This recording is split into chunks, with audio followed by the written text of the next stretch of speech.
ಮುಂದಕ್ಕೆ ಬಾ.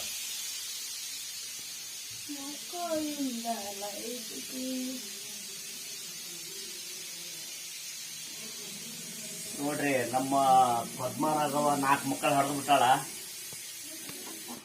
ಇವತ್ತಿಗೆ 20 ದಿನ ಆತು, 4 ವಾರ ಆತು. ಬಾಯ ಹಲ್ಲು ಬರ್ತಾವು, ಮಲಿ ಕಲೆ ಬಿದ್ದು ಬಿಡ್ತಾಳ. ಕಲೆ ಬಿದ್ದಾಗ ಬಲಿ ಕೊಟ್ಟು ಬಂದು ಇಲ್ಲಿ ಮಕ್ಕೊಂಡ್ಬಿಡ್ತಾಳ.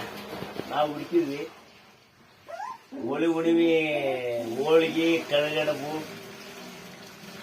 ಮ್ಯಾಗ ಹತ್ತಾಳ. ಹಿಂಗಾಗಿ ಆಕಿಗೆ ಹೋಳಿಗೆ ಉಣ್ಸಕ್ ಕುಂತೀವ್ರಿ.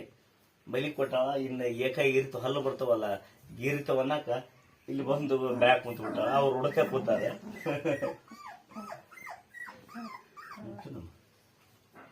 ಇವರು ಏಕ ಹೋದ್ರಾಕ ಕುಂತಾರೆ.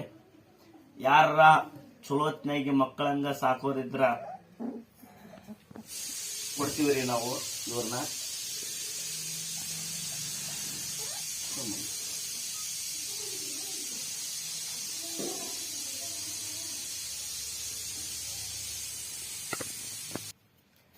ನೋಡ್ರಿ, ಮಕ್ಕಂದತ್ತ ಕರಿ ಚಿಚ್ಚಿ ಕಾಲ ಭೈರವ. ಮನಿಗೆ ಒಬ್ಬ ಕರಿ ಚಿಚ್ಚಿ ಹೋದಾಗೆಲ್ಲ ಮತ್ತೆ ಕರಿ ಚಿಚ್ಚಿನ ಹೆಸರು ಮಾತ್ರ ಅಳ್ಯಾಕಾಗಲ್ಲ, ಯಾಕಂದ್ರೆ ಅದೇನೋ ಗೊತ್ತಿಲ್ಲ. ಹೆಸರು ಅವರು ಫಸ್ಟ್ನೇ ಕರಿ ಚಿಚ್ಚಿ ಹೋದಾಗ ಆಂಜನೇಯ ಕರಿ ಚಿಚ್ಚಿ ಅಂತ ಇತ್ತು. ಫಸ್ಟ್ನೇ ಕರಿ ಚಿಚ್ಚಿ ಅಂದಾಗ ಆಂಜನೇಯ ಕರಿ ಚಿಚ್ಚಿ ಅಂತ ಇತ್ತು. 2ನೇ ಸಲ ಕರಿ ಚಿಚ್ಚಿ ಬಂದಾಗ ಬರೀ ಕರಿ ಚಿಚ್ಚಿ ಆಗಿ ಬಂದ. ಈ ಸಲ ಕರಿ ಚಿಚ್ಚಿ ಹೋಗ್ಬೇಕಾದ್ರ ಕಾಲಭೈರವ ಕರಿ ಚಿಚ್ಚಿ ಅಂತ ಆತನ ಹೆಸರು ಪಡ್ಕೊಂಡ್ ಬಂದ. ಯಾಕಂದ್ರೆ ಆ ಹೆಸರು ಏನೋ ಗೊತ್ತಿಲ್ಲ. ಕೆಲವೊಬ್ರು ಏನಪ್ಪ ವರ್ಷಕ್ಕೊಮ್ಮೆ ಏನತ್ತಲೆ ತಡೆಯಲ್ಲ, ಸಾಯ್ತಾವು, ಏನ್ ಮಾಡ್ಬೇಕು, ಮತ್ತೆ ಏನ್ ಮಾಡ್ಬೇಕು, ಅವಕ್ಕ ನಾವು ಬುಡಾಕ ಬರಕ್ ನಮಗೂ ಮನಸ್ಸಿಲ್ಲ. ಅದೇನ ಅತಿ ಪ್ರೇಮ ನಾವು ಮಾಡೋದಕ್ಕ ಭಗವಂತ ಆಯಸ್ ಕಡಿಮೆ ಮಾಡ್ತಾನೆ, ಏನೋ ಗೊತ್ತಿಲ್ಲ.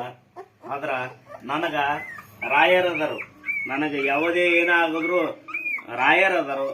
ಅವ್ರಿಗೆ ಯಾರದಾರ ಅಂದ್ರ ಅದಕ್ಕೆ ನಾನು ಇದೀನಿ, ನನಗ ರಾಯರದರು, ಇವ್ರಿಗೆ ರಾಯರದರು. ಅದಕ್ಕಾಗಿ ಅವ್ರು ಇರೋವರೆಗೂ ನಾನು ಜಪಾನ ಮಾಡದ. ನಾನು ಏನೇ ಬರ್ಲಿ, ಯಾಕಂದ್ರೆ ಅವು ಮಕ್ಕಳಂಗ ಸಾಕಿರ್ತೀವಿ, ಅವನ್ ಎಲ್ಲಿ ಬುಡಕ ಮನಸ್ಸು ಬರಲ್ಲ.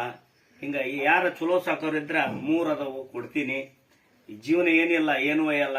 ಇರೋವರೆಗೂ ಇದ್ದಷ್ಟು ದಿನ ಹಂಚೆ ತಿನ್ನೋದ ಒಂದು ಸುಖ ಅಂತ. ಅವ್ರು ಏನೇ ಆಗಲಿ, ಎಷ್ಟೇ ವಯಸ್ಸಿರಲಿ, ಮತ್ತೆ ದುಃಖ ಮಾಡ್ತೀನಿ, ದುಃಖ ಆಗುತ್ತಾ. ಮೊನ್ನೆ ನನಗೂ ನಮ್ಮ ಕರಿ ಚಿಚ್ಚಿ ನಮ್ಮ ಬಿಟ್ಟು ಹೋದಕ್ಕೆ 1 ತಿಂಗಳು ನನಗೂ ಆರೋಗ್ಯ ಏರುಪೇರಾಗಿತ್ತು. ಎಲ್ಲದಕ್ಕೂ ರಾಯರು.